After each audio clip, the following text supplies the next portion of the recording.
नमस्कार, मैं हूं आशीष चित्रांशी और आप देख रहे हैं द न्यूज लॉन्च।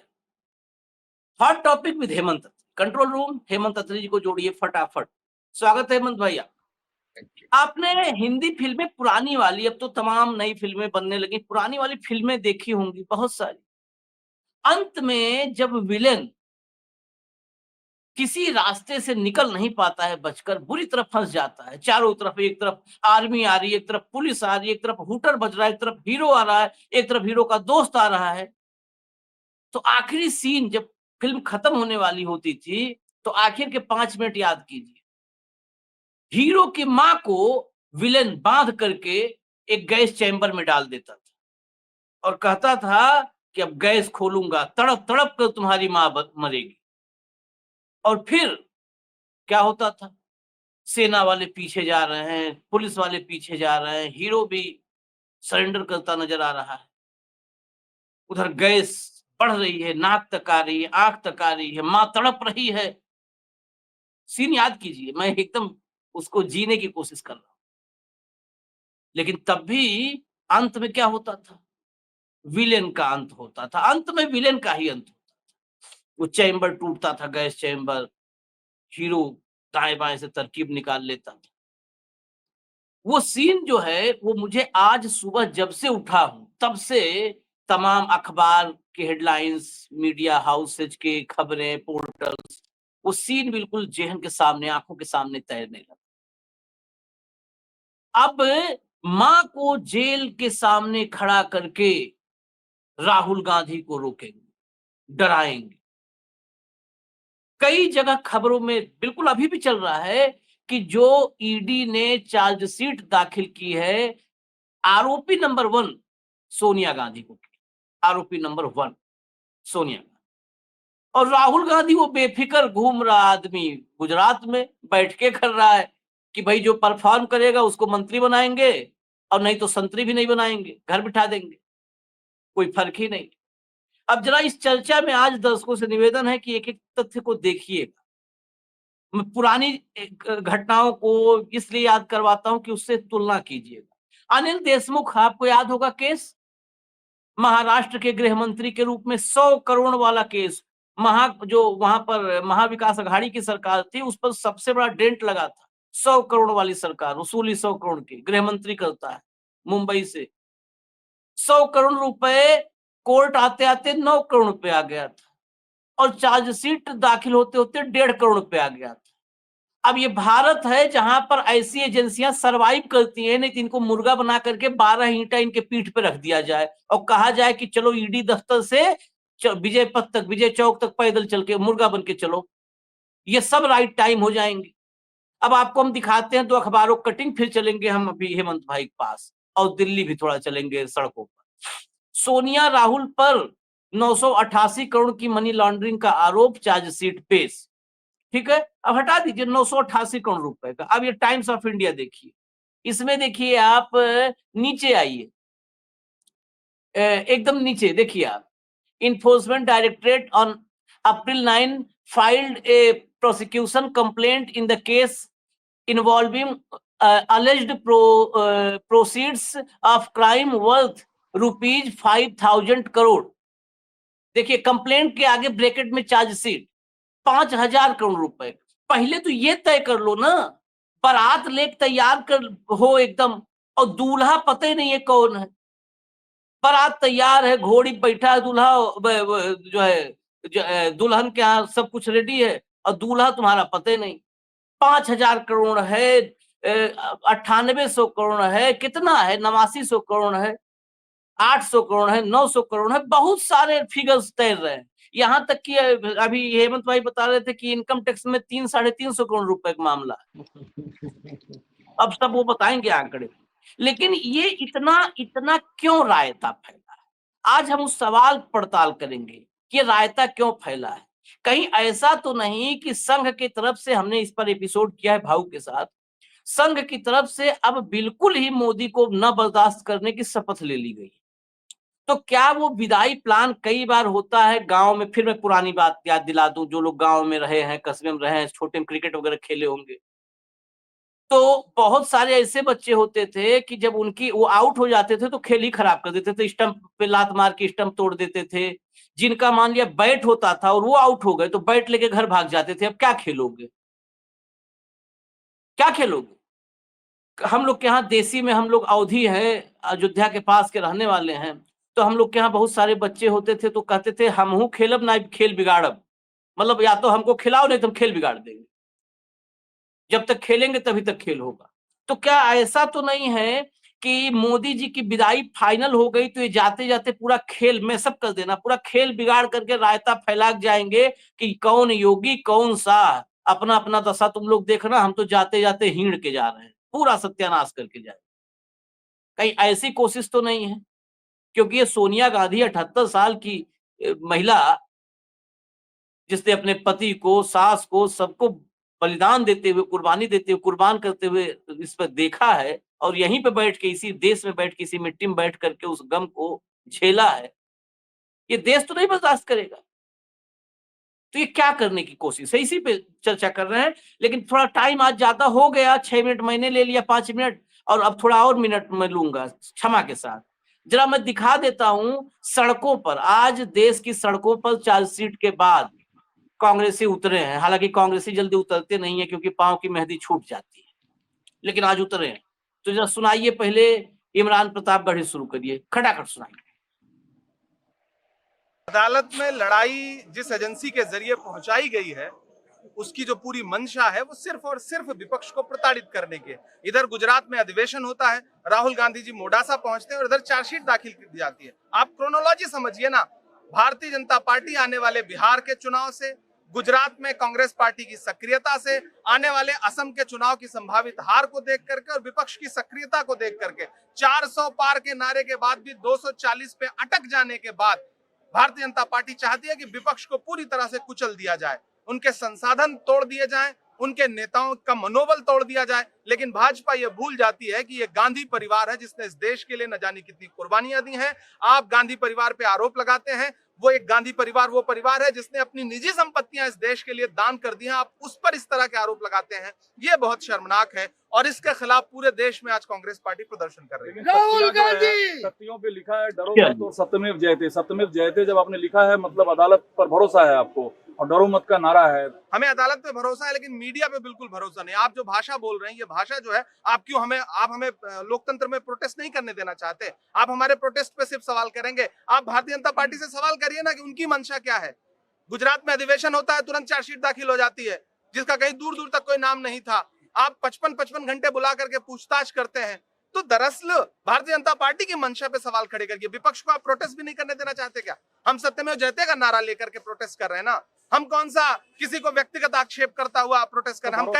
हम कह रहे हैं सरकार जो है वो प्रताड़ना की राजनीति कर रही है, विपक्ष की आवाज को चलना चाहती है, राहुल गांधी को डराना चाहती है जो संविधान बचाने के लिए लड़ रहे हैं। लेकिन राहुल गांधी जी खुल के कह रहे हैं, मैं ये नहीं कहता कि मेरा सर न मिलेगा, लेकिन मेरी आंखों में तुझे डर न मिलेगा। आप राहुल गांधी को नहीं डरा सकते। राहुल गांधी जी गुजरात में है और मिशन गुजरात, अधिवेशन, बिहार में सक्रियता, असम का संभावित चुनाव, क्रोनोलॉजी समझ लीजिए। यही है भाजपा की नफरत की और डर की राजनीति के विपक्ष से जनता के भरोसे ना जीत सको तो एजेंसियों को उतार दो, ईडी को उतार दो, इलेक्शन कमीशन को उतार दो, सारे संसाधन उतार दो और विपक्ष को डराओ। खैर हमारे पास और बाइटें, लेकिन अब चलाएंगे नहीं क्योंकि इमरान प्रतापगढ़ी ने इमरान खान टाइप की आज जो है बैटिंग बॉलिंग दोनों कर दी है। ऑलराउंडर नजर आने लगे हैं इमरान प्रतापगढ़ी। बाद में जरूरत होगा तो चला देंगे। एक बड़ा महत्वपूर्ण बात कही, ये अक्सर आजकल चर्चाओं में आता नहीं क्योंकि इतिहास तो बदला जा रहा है।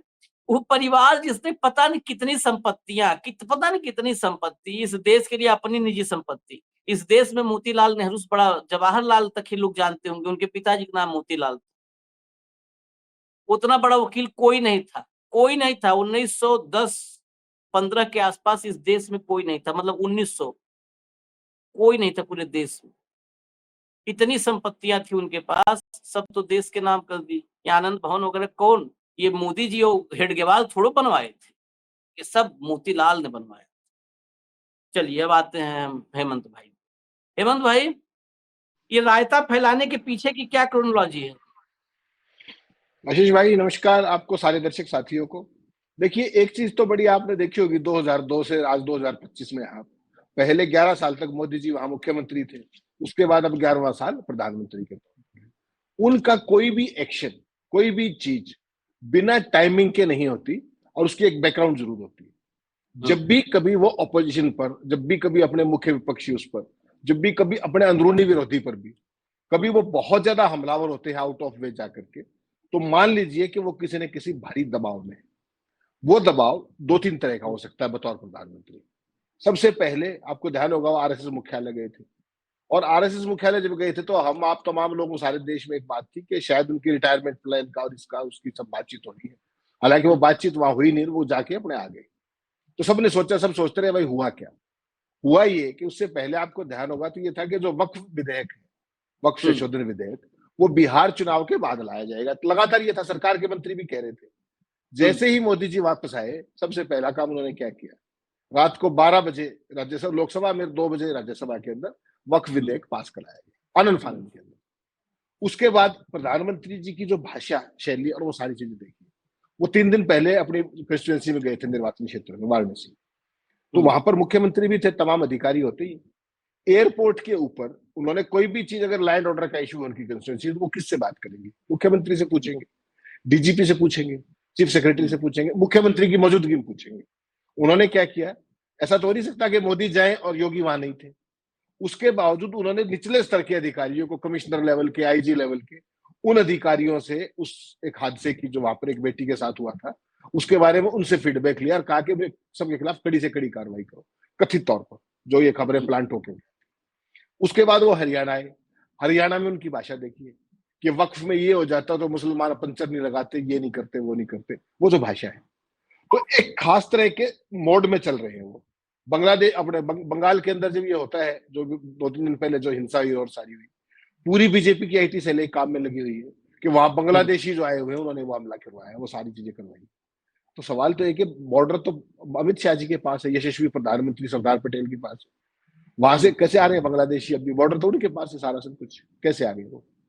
तो एक सारी अगर आप देखेंगे पूरा, और इस बीच में कांग्रेस का अधिवेशन हो गया गुजरात के अंदर। उसके बाद राहुल गांधी कल से फिर गुजरात पहुंचे हुए हैं। बिहार के अंदर बीजेपी लगातार ये प्रचार करवा रही थी कि भाई इनका अलायंस नहीं होगा, कांग्रेस ये कर रही है, जेडीयू आरजेडी ये कर रहा है, इनका अलायंस नहीं होगा। वो भी कल हो गया, लगभग इशारा मिल गया कि भाई क्या होगा। तो एक खास तरह की, एक तो ये पक्ष है सारी चीजें, और दूसरा पक्ष अगर आप देखेंगे इसको, मोदी जी दबाव में क्यों? एक तो उनका जन्मदिन आ रहा है 75वां, उस दिशा में बढ़ रहे हैं वो, तो एक खास तरह का दबाव वो है। योगी का एक अपना अलग तरह का दबाव है। अमित शाह और योगी के बीच में जो कुछ चलता है वो सारे देश ने देख रखा है, सबको पता है। ये सारी इंटरनल चीजें। राहुल गांधी बिल्कुल मानने को तैयार नहीं है, कोई दबाव में नहीं आ रहे हैं। उसको रॉबर्ट वाड्रा को सम्मान करा दो, कोई फर्क नहीं पड़ता, राहुल को करा दो, कुछ नहीं फर्क पड़ता, चार्जशीट करा दो, आज भी वो उसमें गुजरात पहुंचे हुए हैं। यहाँ पे चार्जशीट हो रही है, पूरे देश में कांग्रेस प्रदर्शन कर रही है, वो अपना जो पूर्व से तयशुदा कार्यक्रम है वहां पर अपना वर्कर से बात कर रहे हैं, जिलाध्यक्षों से, ऑब्जर्वर से, सारी चीज। अब इस सारी चीज को आप थोड़ा सा उल्टे पक्ष में देखिए। मोदी जी का ये तो हो गए इंटरनल चैलेंजेस सारे के सारे, रिटायरमेंट से लेकर के तमाम चीजें। एक्सटर्नल चीजें देखिए, आज पूरी दुनिया के अंदर जो कुछ हो रहा है टैरिफ को लेकर के, पूरी दुनिया ट्रंप के खिलाफ खड़ी हुई थी, पूरी दुनिया। एक भारत को छोड़ दीजिए, भारत की आवाज नहीं निकली। तो सारे का सारा एक्सपोज हो गया कि किस तरीके से, कितने 56 इंची है, कितने क्या है, कितने आंखों में आंख डाल के बात करते हैं, कितने बड़े राष्ट्रवादी हैं, वो सारी चीजें समझ में आएंगी। वो छोड़ दीजिए। उसके बाद बांग्लादेश के जो यूनुस है, उन्होंने भारत के बारे में, नॉर्थ ईस्ट के बारे में क्या कहा, उसके बावजूद भी उनको हड़काने की बजाय उनके साथ डिनर करते फिर मीटिंग करते दिखाई दिए। आप कह के तो आए थे कि हम चीन को ला के दिखाएंगे, और हालत यह है कि बांग्लादेश की बदतमीजियों को भी आप झेलते जा रहे हैं। दूसरा पक्ष ये है। तीसरा पक्ष जिसको हम भूल रहे हैं, 2-3 दिन से मीडिया बिल्कुल पूरा भूल गया है, सोशल मीडिया तो करता है, अडानी के साथ जो कुछ हो रहा है पूरी दुनिया के स्तर पर। अमेरिका के अंदर इंडैक्टमेंट फाइल हुआ, उसके बाद अपना क्या नाम है, बांग्लादेश के साथ जैसे ही सत्ता पलटी रातों रात, वहां से वो बिजली का वो खत्म हो गया जो वो था। उसके बाद श्रीलंका में सारी गड़बड़ होगी, केनिया का जो एयरपोर्ट का प्रोजेक्ट था वो खत्म हो गया, ऑस्ट्रेलिया के अंदर तमाम तरह की चीजें चल रही है। तो मोदी जी जितने भी फ्रंट संभव हैं, हर फ्रंट से गिरे हुए हैं। और जब इस तरह के फ्रंट से आप गिरते हो तो फिर आपके पास एक ही चीज बचती है कि ध्यान को डाइवर्ट करिए। कल उन्होंने, आपने देखा होगा पिछले हफ्ते जिस दिन जब कांग्रेस का अधिवेशन था गुजरात में, तो उस समय एग्जैक्टली टाइमिंग मिलाइएगा, तब रॉबर्ट वाड्रा को पूछताछ के लिए बुलाया गया शिकोपुर वाली जमीन के लिए। वो वहां पेश नहीं हुए, वो कल पेश हुए। तो वो उस टाइम जो वो नैरेटिव बनाना चाह रहे थे, वो नैरेटिव नहीं बना, डॉगी मीडिया के जरिए कोशिश की, नहीं बना। अब जब कल वो पेश हुए, आज भी वो इस समय जब मैं और आप बात करें तो वो ईडी के साथ बैठे हुए अपने सवाल जवाब हो रहे हैं उनसे, और उसी दौरान कल शाम को ये चार्जशीट फाइल कर दी। और इस चार्जशीट की अगर मैं टेक्निकलिटीज आपको बताऊंगा ना, आप हंस हंस के नोट पोट, हल्का सा एग्जांपल आपने इशारा किया, जो 2 चीजें दिखाई आपने, बहुत चीजें इसमें। हम कहते हैं कि भ्रष्टाचार की जांच 100% होनी चाहिए, तत्काल होनी चाहिए, कोई समस्या नहीं होनी चाहिए, लेकिन वो 11वें साल में क्यों याद आया? अब ऐसी क्या चीज बरामद होके आ गई कि अब चार्जशीट फाइल करनी पड़ेगी? ये तो सुब्रमण्यम स्वामी कब से ये लड़ रहे केस, 2010, 11, 12 कब से चल रहा है लगातार। तो क्या हो गया उसमें?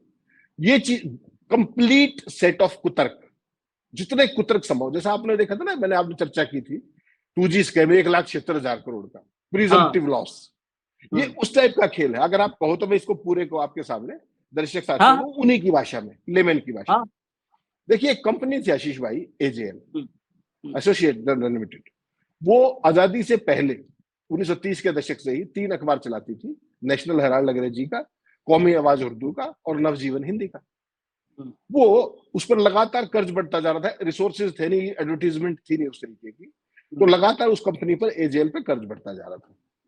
तो 2002 से 11 के बीच में उस पर करीब करीब 90 करोड़ रुपए का लॉस हो गया, और हालत ये हो गया कि उसके ऑपरेशन चलाना मुश्किल हो गया।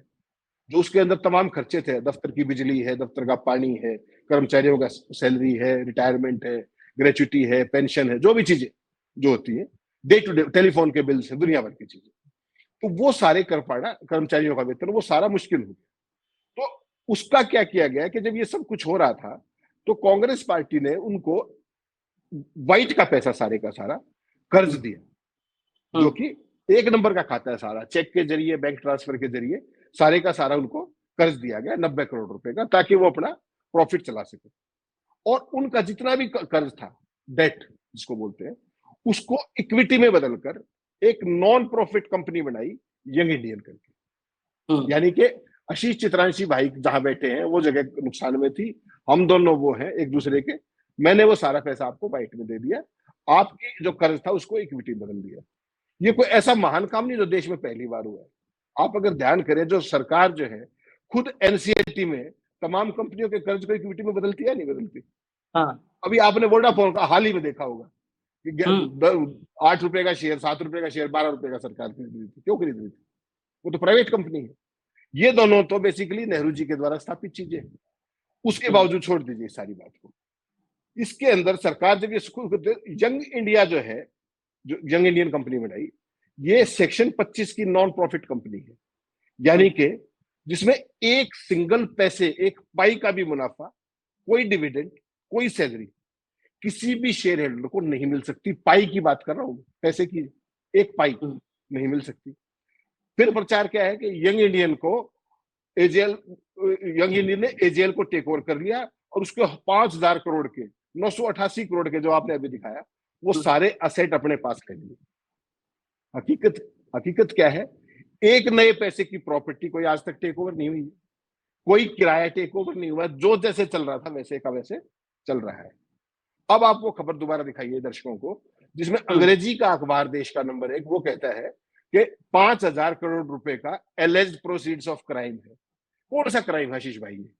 क्या AJL की एक नए पैसे की संपत्ति बिकी है? एक नए पैसे की, सिंगल पैसे की बात कर रहा हूं। और क्या एक नए पैसे का कोई प्रॉफिट वहां से ले लिया गया है? किसी ने भी ले लिया हो एक सिंगल पैसा? और क्या कोई ट्रांसफर हुई है उसके एसेट्स? जरा बता दीजिए। आपकी चीज आपके पास सब कुछ है, मैंने भ्रष्टाचार कैसे कर दिया?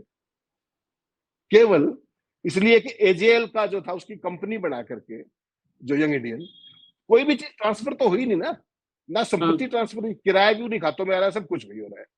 फिर कहते हैं, अभी आपने दिखाया टाइम्स ऑफ इंडिया, उसमें कहा 5,000 करोड़ रुपए के अपराध का पैसा। दूसरा अखबार दिखाइए जरा, हिंदी वाला, उसमें कहते हैं 988 करोड़ रुपए की मनी लॉन्ड्रिंग का आरोप, चार्जशीट। इसमें मनी का है, कोई मनी दिखाई दिया आपको इसमें? जो पैसा था 90 करोड़ वो सारे का सारा व्हाइट में दिया, कांग्रेस पार्टी ने अपने खाते से दिया। ठीक, वहां से कोई पैसा लिया क्या? कोई भी चीज साइफन ऑफ हुई क्या? कोई भी एक नए पैसे का प्रॉफिट आया क्या? फिर लॉन्ड्रिंग कैसे? जब मनी ही नहीं है तो लॉन्ड्रिंग कहां से होगी? मैं तो आपको कर्ज देके आपको बचा रहा हूं और मुझे कहने के तूने मनी लॉन्ड्रिंग कर दी। मजेदार बात ये, दो फिगर्स आपने दिखा दिया आज के अखबार में, ये प्रोपेगेंडा है सारा, बीजेपी का सब जैसे प्रोपेगेंडा होता है ये प्रोपेगेंडा है। अब इनकम टैक्स डिपार्टमेंट जो है उसने कहा कि जो सारे का सारा आकलन किया है एजीएल की प्रॉपर्टी का वो 359 करोड़ रुपए का है। तो आप किसको सच मानेंगे?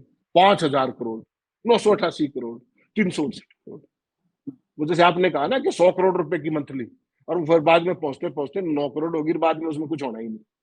बेसिकली इसके पीछे क्रोनोलॉजी देखिए आप, और क्रोनोलॉजी है कि मोदी जी बहुत बुरे तरीके से फंसे हुए, बहुत बुरे तरीके से फंसे हुए। और हद माननी पड़ेगी आपको राहुल गांधी की कि जीजा को ईडी में बिठा रखा है कल से, और वो महोदय गुजरात में घूम रहे जो मोदी की दुखती रगे। आपको ध्यान होगा मोदी पहले भी एक बार चुनाव हारते हारते बचे गुजरात में, वो कैसे खेल हुआ था। तो उनको ये लगता है कि ये अगर श्रीमान जी अगर वहां दोबारा सक्रिय हो गए तुम क्या करोगे। आज की तारीख में Modi ji internationally, nationally, with in अपनी ऑर्गेनाइजेशन हर तरीके से बहुत बुरे तरीके से फंसे हुए। उनको एजीएल तो याद आ गया, उनको यंग इंडियन तो याद आ गया। यही काम क्या आपको नहीं लगता है कि आरएसएस भी करता है? उनका भी 5 जन सकता है, उनका भी ऑर्गेनाइजर सकता है।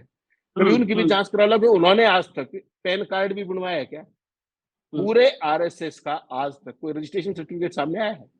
हाँ, रजिस्ट्रेशन, कोई पैन कार्ड नहीं, इसमें तो कांग्रेस इतने भाई बड़े इसमें बड़े मैं इंटरफेयर करूंगा, इसमें इंटरफेयर करके कॉम्प्लीमेंट्री जोड़ रहा हूं, इसमें कांग्रेस का दोष है।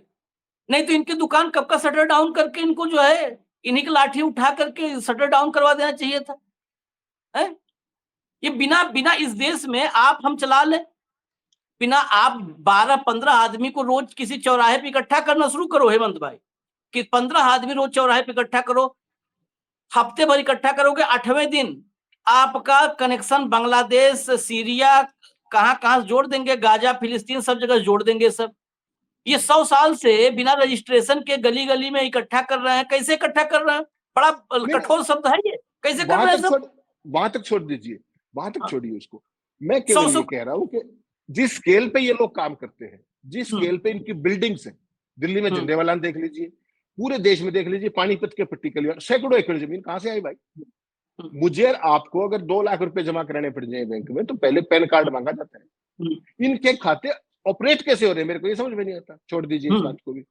भारतीय कांग्रेस पार्टी एजेएल, हम कोई कांग्रेस के वकील नहीं, कांग्रेस अपने वकील खुद करेगी। सवाल ये नहीं, सवाल ये कि किस चीज को नैरेटिव बना करके लोगों को पेश किया जा रहा है और किन चीजों को छुपाया जा रहा है। आरएसएस का एक जिक्र किया कि एक नए पैसे का इनकम टैक्स दिया हो तो दिखा दे फाइलिंग, अपना पैन नंबर ही दिखा दे, छोड़ दो रजिस्ट्रेशन सर्टिफिकेट दिखा दो। बीजेपी ने, कांग्रेस पार्टी 57 साल सत्ता में रही देश की, उसकी क्या हालत है आर्थिक तौर पर? बीजेपी आज दुनिया की सबसे रईस पार्टी। जैसे ही नोटबंदी हुई पूरे देश के अंदर भाजपा के जिला स्तर तक 5 स्टार ऑफिस बन गए पूरे देश में। वो पैसा कहां से आया भाई साहब, जरा कोई बताएंगे कहां से आया वो पैसा? और फिर इलेक्ट्रल बॉन्ड का मामला, पूरे देश ने देखा कि सैकड़ों कंपनियों के सामने क्विड प्रो का के क्लियर कट मामले थे, ओपन एंड शट मामले थे, ओपन एंड शट। उसके बावजूद क्या कर लिया? तो वहां किसी पे मनी लॉन्ड्रिंग लागू नहीं होती। तो ये basically you show me the face and I will show you the rule, ये कब तक चलेगा? और ये मान करके चलिएगा, एक चीज मत भूलिएगा, अक्टूबर 1977 याद कीजिए, जनता सरकार ने इंदिरा गांधी को ऐसे एक पॉलिटिकल करप्शन के केस में गिरफ्तार कर लिया था, याद है ना आपको? रात को वो किंग्सवे कैंप के पुलिस के गेस्ट हाउस में रुकी थी और अगले दिन अदालत ने क्या फटकार लगाई थी और चंद घंटों में कैसे इंदिरा गांधी को छोड़ा था। चंद घंटों में जेल में था, उस गेस्ट हाउस से सीधे कोर्ट में गई और कोर्ट में जाते ही जमानत कर दी उसकी, अनकंडीशनल जमानत। मैं केवल ये कह रहा हूं कि वो जो घटना थी ना, वो जनता पार्टी सरकार के पतन की शुरुआत थी, मान के चलिएगा वहां से शुरुआत कि इन्होंने पॉलिटिकल करप्शन का आरोप लगाया, चंद घंटों में वो बाहर आ गई और उसके बाद सब कहानी है बेलची से लेकर के तमाम चीजें। आज कहीं मोदी वही काम तो नहीं करने जा रहे, वही गलती तो नहीं रिपीट कर रहे। अगर ये सारी चीजें हैं, ये इतना बड़ा था 5,000 करोड़ 988 करोड़, उन्हीं की बात मान लेते हैं, तो इतने सालों से क्यों लटकाए हुए थे इसको तत्काल बंद करना चाहिए था। फिर राहुल गांधी को माफ कीजिएगा, फिर राहुल गांधी को डेफेमेशन के केस में अंदर वो करने की क्या जरूरत थी? डिस्क्वालीफाई फिर तो इसमें करते पूरे देश में लगता है भाई चोर है, ठीक किया। हम्म, अब जो ये चार्जशीट फाइल की है इसमें 7 साल की सजा का प्रावधान है, 7 साल। तो ये कहीं ना कहीं उनको प्रेशर में लेने की बात है। कभी मोदी जी ने अपनी पार्टी के भ्रष्टों को देखा है? कभी आपने जो वॉशिंग मशीन के जरिए जो बाहर से इंपोर्ट करके लाए व्हाइट तमाम पार्टियों के, उनके बारे में देखा है? कभी उनकी चार्जशीट होती देखी है? किसी की कन्विक्शन होते देखी है मोदी के राज में? रेड तो बहुत ही 2014 से लेकर आज तक, कन्विक्शन कितनी हुई बता दीजिए। पार्लियामेंट में पूछा था, बोला जी 2 कन्विक्शन हुए आज तक 11 साल। तो ये बेसिकली एक फॉल्स नैरेटिव खड़ा किया जा रहा है पूरे के पूरे इकोसिस्टम के द्वारा कि खा गए, एजीएल का लूट लिया, फलाना हो गया। ऐसा ही नहीं है भाई, 1 नया रुपया नहीं है। आप खुद कर्ज में डूबे हुए हो, आपकी कोई प्रॉपर्टी मैंने ली नहीं, तो कौन सी जो मनी आपके पास था, कौन सी लॉन्ड्रिंग मैंने कर दी? कोई पूछने वाला ही नहीं है। और ये कुपट उसको चलाए जा रहे हैं। किसी अखबार में कोई सवाल नहीं है, किसी अखबार में कोई सवाल नहीं, केवल वन वे ट्रैफिक चल रहा है। लेकिन राहुल गांधी को मैं दाद दूंगा कि वो सब कुछ होते हुए भी अपने जो काम थे, कल भी उन्होंने वो मीटिंगें की ऑब्जर्वर्स के साथ अहमदाबाद में, आज भी वो पहुंचे हुए हैं वहीं पर, उनके चेहरे पे कोई शिकन दिखाई नहीं दी। और आपको याद होगा आज से 3-4 महीने पहले उन्होंने एक बात कही थी कि एजेंसियां जरा ध्यान कर ले, सदा तो बीजेपी की सरकार नहीं रहेगी, और जो कुछ ये हो रहा है ये फिर कभी नहीं होगा। उसके बावजूद भी जिस तरीके की चीजें ये की जा रही है, और इंटरेस्टिंग बात ये, कल सुब्रमण्यम स्वामी का देखा होगा आपने, उन्होंने कहा कि इनको गिरफ्तार क्यों नहीं किया गया अब तक, बस यही कसर, और बाकी गिरफ्तार और करा दो, बाकी काम तो फिर खुद ही हो जाएगा। हेमंत भाई, ये केवल ईडी का मसला नहीं है। आप देखिए, ईडी के साथ साथ या सुब्रमण्यम के साथ, स्वामी के साथ साथ आम आदमी पार्टी जो इंडिया अलायंस में शामिल है, और बहुत वक्त से हम कह रहे हैं कि ये भाजपा या मोदी से कम निष्ठावान नहीं है संघ के इकोसिस्टम के लिए, उसी इकोसिस्टम का एक पिलर है। बस वो पिलर का अभी कपड़ा नहीं उतरा, उस पर कपड़ा ढका हुआ है, इनॉग्रेशन नहीं हुआ है ट्रम्प टाइप उसका। वो भी कह रहे हैं कि सोनिया और राहुल क्यों नहीं जेल जा रहे हैं, इनको जेल डालो। सवाल जेल का नहीं है, सवाल ये है कि जो ईडी बार बार लगातार इतने थप्पड़ खाई है, देखिए शब्द ये मजबूरी है हमारा इस्तेमाल करना, इतने थप्पड़ खाई अनिल देशमुख के मामले में, इतना लानत मलानत अगर किसी समाज में सामाजिक व्यक्ति का हो जाए तो घर से निकलना बंद कर देगा। इतनी अगर बेइज्जती हो, घनघोर, प्रलयंकर, भयंकर शब्द छोटे पड़ जाते हैं जैसी बेइज्जती सीडी होती है। इतनी बेइज्जती, अनिल देशमुख का मामला हो, हेमंत सोरेन का मामला हो, हेमंत सोरेन मामले में कोर्ट ने क्या क्या कहा, हाई कोर्ट ने, कि भाई साहब जमीन का कहाँ है, कोई कागज तो लाओ। जिस जमीन में कह रहे हो कि सेना की जमीन कब्जा ली, बेच दी, खरीद दी, उसके बिक्री कागज नहीं है, खरीद की कागज नहीं है, लेन देन का डॉक्यूमेंट नहीं है, कुछ भी तो हो। लेकिन बेशरम जैसे वो मनोज तिवारी ने एक गाना गाया था ना कि खिखी खिखी हंस दे ले रिंकिया के पापा, वो गाना था एक, हम याद, बहुत चीजें याद आ जा रही है मुझे। वैसे ही ये बेशरम खिखी खिखी करके चले जाते हैं और फिर अगली बार खिखी खिखी करते हुए चले जाते हैं नेताओं के घर। इतना लज्जाहीन है सब, ये इतने लज्जाहीन है। हर दिन कोर्ट से दुत्कार फटकार हर दिन मिलती है, लेकिन इन्हें कोई फर्क नहीं पड़ती। मैं एक बड़ी अपनी जिम्मेदारी से बात बता रहा हूं। एक जब 4 जून के पहले जब ये लगा कि सत्ता में नहीं आ रही है भाजपा, तो उस वक्त इस देश से कई लोगों ने अपना अपना ठिकाना तलाशना शुरू कर दिया था। तो एक खबर थी, मैं तो चाहता हूँ इस खबर पे, मैं जो मुझे मिली वो खबर गलत साबित हो, मैं चाहता हूँ कि ना ऐसा हो ना। पता चला कि जो बड़े बड़े हैं अफसर ना, इनके सबकी व्यवस्था विदेश में ऑलरेडी हो चुकी है शिफ्टिंग की। ये सब अपने अपने शिफ्टिंग का व्यवस्था बना चुके हैं बाहर, बीवी बच्चों समेत। ये ऐसा नेक्सस इस देश पर का चल रहा है, जो मतलब छाया हुआ है, जो हर अनैतिक और अवैधानिक काम करने में जुटा हुआ है। हाँ जी जी जी। एक लेटेस्ट ब्रेकिंग खबर बता दूं आपको, जो आप कह रहे हैं ना जुगलबंदी है बीजेपी की, आम आदमी पार्टी की, उसमें ताजा झटका पंजाब की सरकार को लगा है। जब मैं और आप बात कर रहे हैं ठीक इसी समय, आपको ध्यान होगा प्रताप सिंह बाजवा की हमने कल भी चर्चा की थी, उन्होंने एक बयान दिया था कि पंजाब के अंदर 50 हैंड ग्रेनेड आए थे, 18 यूज हो चुके हैं और 32 अभी भी उनके पास है, लोगों के पास, जो आतंकवादी और जो भी लोग हैं। तो सरकार ने उनके खिलाफ जबरदस्त केस दर्ज कर दिया ओवरनाइट, पंजाब भगवंत मान सरकार ने। वो कल हाईकोर्ट में चले गए थे, कल हमने चर्चा भी की थी। तो अभी जब मैं और आप बात कर रहे हैं, लेटेस्ट खबर ये है कि भगवंत मान की सरकार को जबरदस्त झटका लगा पंजाब और हरियाणा हाईकोर्ट से, और जो प्रताप सिंह बाजवा है उनकी गिरफ्तारी पर हाईकोर्ट ने 22 तारीख तक रोक लगा दी। तो देखिए आप, उधर से राहुल गांधी बीजेपी के निशाने पे, राहुल और सोनिया गांधी, रॉबर्ट वाड्रा, फला ये वो, और यहाँ भगवंत मान के इशारे पर प्रताप सिंह बाजवा। तो ये एक पूरे का पूरा एक सिस्टम है। ये सारी चीजें ऐसे नहीं है, आइसोलेशन में नहीं है, ये कहीं ना कहीं आपस में जुड़ी हुई है।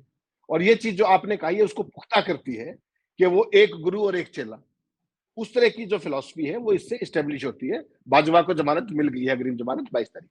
ये मैं ऐड कर रहा था। अच्छा, आखिरी सवाल, बस आखिरी बात उस पे आते हैं। ये उन लोगों के, ये सवाल मैं अंधभक्तों के लिए कर रहा हूँ, जो अंधभक्त हर चौथे दिन कहते हैं आज पूर्णिमा है, चलो फिर से मैसेज करते हैं, उस शिफ्ट में, अपने अपने शिफ्ट के हिसाब से। 2014 में आए, 2014 में काला धन, पीला धन, सब धन बताए थे, नारंगी धन छोड़ करके सब बताए। अब तक कौन सा ऐसा शख्स है, दामाद जी, बेटा जी, राजकुमार जी, सब कुछ बताए ना। मैं ये कहता हूं, मुझे सब, मैं कह रहा हूं सारे चोर हैं इस देश में, मोदी को छोड़ के सारे चोर, मैं मान लेता हूं। मतलब मुझे कोई मानहानि नहीं भेजेगा, और अगर भेजना चाहता है तो भेज सकता है, ये नहीं है कह रहा हूं कि तो डर करके कह रहा हूं कि नहीं भेज। मैं मान रहा हूं, किस लिए मान रहा हूं? भाजपा, मोदी, शाह, इनके नैरेटिव को मैं मान रहा हूं। जैसे कहते हैं ना कि मान लिया x = 256, तो वैसे मैं मान रहा हूं कि मोदी जी जो कहे वो सही कहे, कि मोदी के इकोसिस्टम को छोड़ के बाकी सब बेईमान है। 2014 से 2025 कितने बेईमानों सलाखों पीछे डाला, और अगर नहीं डाला किसी को, अब तक नहीं डाल पाए, तो इसका मतलब जो बोल रहे थे वो घनघोर बेईमान थे, और वो हिस्सा बांटे हैं कि भाई हम तुमको बचा रहे हैं, हिस्सा दे दो, 90% दे दो, 10% घर में रखो, ऐसा मेरा आरोप है। क्यों नहीं, जितने बेईमान थे क्यों नहीं सलाखों पीछे गए हेमंत भाई? और कितने गए हैं, जरा एक भी नाम बताइए मुझे। नहीं, ये बेसिकली भाई साहब सिलेक्टिव टारगेटिंग होती है आशीष भाई, इसको समझिए आप। जो मुझे सूट करता है वो कुछ भी करे। आप चंद दिन पहले महाराष्ट्र में जाके क्या कह गए थे, अजीत पवार के बारे में क्या कहा था कि 70,000 करोड़ रुपए का प्रधानमंत्री ने कहा था, प्रधानमंत्री ने। और जिस देश का प्रधानमंत्री ये कह रहा हो तो ईडी सीबीआई तो उससे ऊपर भगवान भी नहीं। उनको तत्काल क्या करना चाहिए था? तत्काल अजीत पवार के साथ जो कुछ भी होना चाहिए, मुझे और आपको डिक्टेट करने की जरूरत नहीं है। और हुआ क्या? अजीत पवार डिप्टी सीएम की शपथ ले रहे थे, सोचिए। और ये एक उदाहरण नहीं है, आप असम चल पड़िए, असम के मुख्यमंत्री कौन है? अमित शाह क्या बोल रहे थे वहां पर? पत्रकार ने सवाल पूछा, क्या बोले? आज मुख्यमंत्री है, पूरा नॉर्थ ईस्ट का बॉस वो है। ये नहीं है आशीष भाई। देखिए बेसिकली क्या है कि जो भी व्यक्ति इनके लिए कंफर्टेबल होगा, मोदी जी की एक बड़ी खासियत है, या तो आप उनके साथ हैं और या आप उनके शत्रु, बीच की सवारी नहीं। आरएसएस के अंदर भी तमाम बार बार वो नाम उछालते हो ना, उसको निकलवा दिया मोदी जी ने, उसको निकलवा दिया, मैं तो नाम भी लेता कभी। तो उसको क्यों निकलवा दिया और कैसे निकलवा दिया, कभी सोचा आपने? जिस आदमी को वो निपटाने में आते हैं, फिर वो ये नहीं देखते साम दाम दंड भेद नैतिकता, कोई मतलब नहीं उसका। जो मोदी जी के निशाने पे है उसको निपटाना है। लेकिन मेरा फिर आपसे वही सवाल है कि 2014 में आए थे माफ कीजिएगा, आज 2025 में ऐसा क्या हुआ कि अब आरोप पत्र, नई रिविलेशन क्या आ गई इसके लिए जो पहले नहीं थी? तो कहीं ना कहीं चारों तरफ का जो प्रेशर है, इंटरनेशनल भी, नेशनल भी, पॉलिसी का भी, आरएसएस का भी, फ्रॉम विद इन बीजेपी भी। आपको पता है 4 जून को रिजल्ट आया था चुनाव का पिछले साल, अप्रैल खत्म होने वाली, हाफ वे थ्रू। आज तक बीजेपी के पार्लियामेंट्री पार्टी की मीटिंग की है Modi ji? NDA parliamentary party की तो करिए, बीजेपी की है क्या? इस बात को आप समझ नहीं रहे क्या? आप अपनी कंस्टिट्यूंसी में जाकर के पुलिस के अधिकारियों से पूछ रहे हो कि उस बेटिया के साथ जो हुआ उसका क्या अपडेट है। ये बात तो प्रधानमंत्री अफसर से थोड़ी बात करता है, प्रधानमंत्री तो अपने मुख्यमंत्री से बात करेंगे। तो कितना डिस्कम्फर्ट होगा, कितनी असहजता होगी, और कितनी ऐसी मजबूरियां होंगी जो वो चाहकर भी कह नहीं सकते, और वो इशारों में चीजों को करने की कोशिश करते हैं। वो कहते हैं कि साहब हरियाणा में आए तो क्या बोले कि अगर वक्त की संपत्तियों का अगर ठीक वो प्रयोग होता तो मुस्लिमों के बच्चे आज पंचर, ये प्रधानमंत्री की भाषा है, पंचर लगा रहे होते। मेरा आपसे दूसरा सवाल है, इस देश के अंदर तमाम हिंदू टेम्पल है, तमाम, और उनमें अरबों खरबों रुपए की प्रॉपर्टी है, दान तमाम, नाम नहीं लेता मैं किसी मंदिर का। तो क्या हिंदुओं के बच्चे टायर पंचर नहीं बना रहे क्या? सारे हिंदुओं को आपने बना दिया अरबपति। हर हिंदुस्तानी के ऊपर आज की तारीख में कितना कर्ज है? आप तो 15 से 20 लाख रुपए की बात करने आए थे, लोग 15 पकड़े बैठे, हालांकि मोदी जी ने 15 से 20 लाख कहा था, फिर भी आप लोग 15 ही मांगते हो, 20 मांगते भी नहीं हो। समस्या ये नहीं आशीष भाई, समस्या ये है कि जो नैरेटिव उनको पेडल करना है उसके लिए पूरे का पूरा इकोसिस्टम, अपना आईटी सिस्टम, आईटी सेल का, प्लस सारा डॉगी मीडिया। मैं तो आज अखबार पढ़ के हैरान हूं, मैंने इसलिए आपको भेजी वो कटिंग्स। अरे देश का सबसे बड़ा अखबार अंग्रेजी का, वो कह रहा है 5,000 करोड़ रुपए की प्रोसीड्स। अरे भैया चवन्नी की जमीन बिकी हो तो बताओ ना यार, 25 पैसे की बिकी हो तो 5,000 करोड़। हिंदी का सबसे विश्वसनीय अखबार, फ्रंट पेज लीड 988 करोड़। कर लो क्या करोगे आप, पूरे देश में क्या होगा? अरे ये तो खा गए लूट के। ये बात कौन बताएगा कि भाई 1 नए रुपए का डिविडेंड प्रॉफिट कहीं कोई चीज का ट्रांजेक्शन ही नहीं है। केवल आशीष भाई को मदद की जरूरत थी, हेमंत ने पैसे दे दिए खाते से वाइट में। आपकी प्रॉपर्टी आपकी है, केवल एक यंग इंडिया कंपनी बनी है ऑपरेशंस को स्मूथ करने के लिए। इस देश में किसको समझाओगे आप, और कौन समझाने देगा? डॉगी मीडिया तो पेट में चढ़ के कल से चीख रहा है, ये हो गया, वो हो गया, फला हो गया। बता तो दो कौन सी प्रॉपर्टी बिकी भाई। जब आपके पास कुछ पैसे होंगे, आप मुझे कुछ दोगे, तभी तो मनी लॉन्ड्रिंग की संभावना है। एजीएल तो खुद ही भूखा मर रहा है, मेरे कर्जे से काम चला रहा है वो। वहां कौन सी मनी लॉन्ड्रिंग होगी, कौन सी ओनरशिप चेंज होगी, कौन से टाइटल चेंज होगी, बता दीजिए, बताए ना ईडी, बताए मोदी जी। वहां मुसलमानों के पेंशन लगा रहे, हिंदुस्तानी तो सारे अडानी बना दिया आपने। तो ये एक खास तरह का फेक नैरेटिव है इस देश की जनता को कोई काम दिए रखने के लिए। अगर आप काम नहीं दोगे तो वो जो आपके जो भक्त मंडली है वो फिर इन्हीं को काटने दौड़ेगी। उनको तो काम चाहिए, उनको तो प्रोपेगेंडा करना है, तो व्हाट्सएप में कुछ भी फैला दो। ये उस मुहिम का हिस्सा है। लेकिन ये इस बार क्योंकि गांधी परिवार को डायरेक्ट टारगेट किया है, तो इसका मतलब समझ लीजिए मोदी जी किसी बहुत बहुत बड़ी समस्या में फंसे हैं या फंसने वाले हैं। उसका कवर अप करने का ये डिजाइन पहले से बनाया गया है। इतनी सी जो मेरी छोटी सी समझ कहती है वो ये बात। चलिए, कवर अप कितना कर पाते हैं, खैर रही बात। आखिर में पंचर पे आप ले आए मामला, तो मैं तो यही कहता हूं, मैं वो बात ही नहीं करता। मैं तो ये कहता हूं कि चलो ठीक है, वक्फ कानून की वजह से इतना अन्याय हुआ मुसलमानों के बच्चों पे कि वो पंचर बना रहे हैं, लेकिन पंचर बना करके भी शाम में 100-200 रुपया घर लेके जा रहे हैं।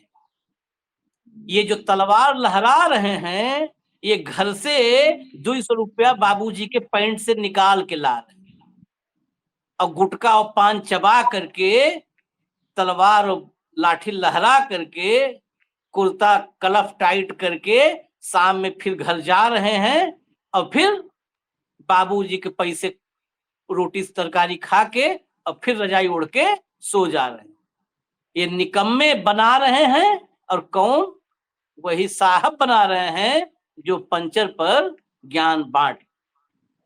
तो वो पंचर वाले ठीक है, कम से कम वो बाहर, घर के बाहर सड़क पर 42 डिग्री टेम्परेचर में पंचर बांट के अपने घर कुछ लेके जा रहे हैं, घर वालों के पेट में 2 रोटी का इंतजाम कर रहे हैं। और यहाँ जा करके बाबूजी के जो पैंट से पैसा निकाल के ला करके बाहर सनातन का रक्षा कर रहे हैं, वो सोचो क्या बना रहे हैं, वो क्या बना रहे हैं। उस अपना पहले देखो क्या इस देश की, वो 20 करोड़ आबादी होगी, पंचर बना के उसमें हम तो कहते हैं 20 करोड़ पंचर बना रहे हैं, वो अपना पेट पाल रहे हैं। आप भैया बताओ, सब के सब परजीवी बना रहे हो, पैरासाइट्स, कि बाबूजी की जेब में जिस दिन पॉकेट में पैसा खत्म हो गया उस दिन ये क्या करेंगे, ये सोचना है। चलिए, हमको इजाजत दीजिए, हेमंत भाई के साथ कल फिर आएंगे।